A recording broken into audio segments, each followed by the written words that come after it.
consciousness? How does everybody get protected? I am the son of a teacher, but I've managed to get a few things here and there.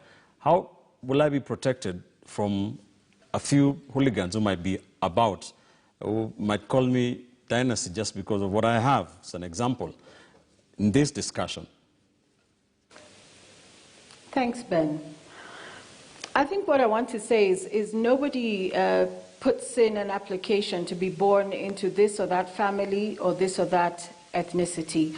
We are who we are. We arrived where we arrived, and our responsibility is how we live our lives going forward. So in that regard, I would never look at President Uhuru Kenyatta and look for an application letter and see how he applied to be born into the Kenyatta family. However, I still come back and look at the issue of the oppressor versus the oppressed, or the dynasties versus the hustlers. And I want to ask those who are so nervous about this class discussion, what is it that you're so afraid of? What are you guilty of?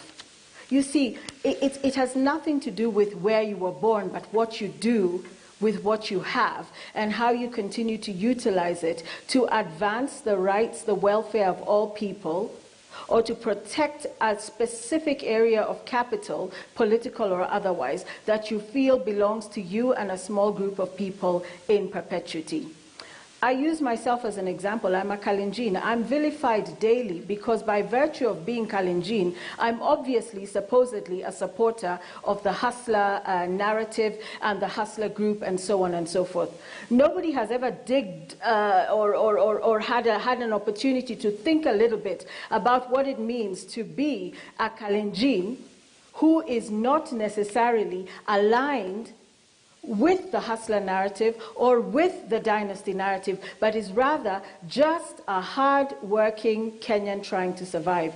As people turn around and attack, I take it even one step lower or different or across and say, the mother who is still boiling stones tonight,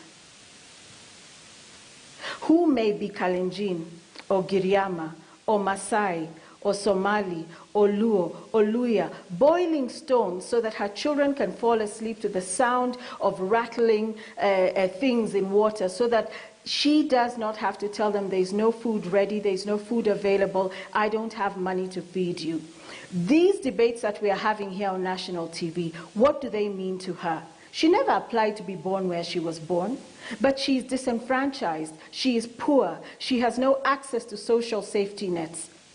She cannot start a small business. She cannot send her children to school. She cannot live her life as a citizen of the Republic of this country.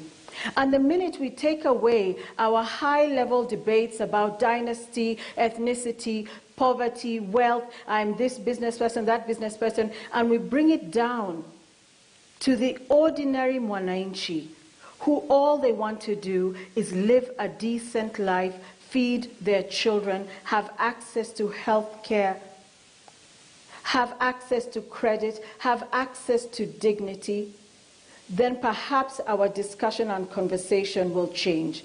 Until then, it will be politicking. It will be looking to hurl insults this way, that way. People are lions who have been rained on. Others are people who are distributing wheelbarrows. Others have stolen land. Others are oppressing others. Others are from the right tribe, the wrong tribe. Oh, it's our turn to lead. Let us make it rotational. We will continue at that level of conversation to the exclusion of almost 48 million other Kenyans who all they want to do is live a dignified life. If you look at the BBI document, Ben, as I end, it talks about a 7-year tax break for youth coming into business. The solution does not lie in tax breaks. We must pay taxes. We need to pay taxes so that if they are properly utilized, we can have effective social safety nets and a situation where everybody can access health, education, and so on, as per Article 43 of the Constitution. All right. But instead what we have is a regime that has focused on big capital, that has focused on big business.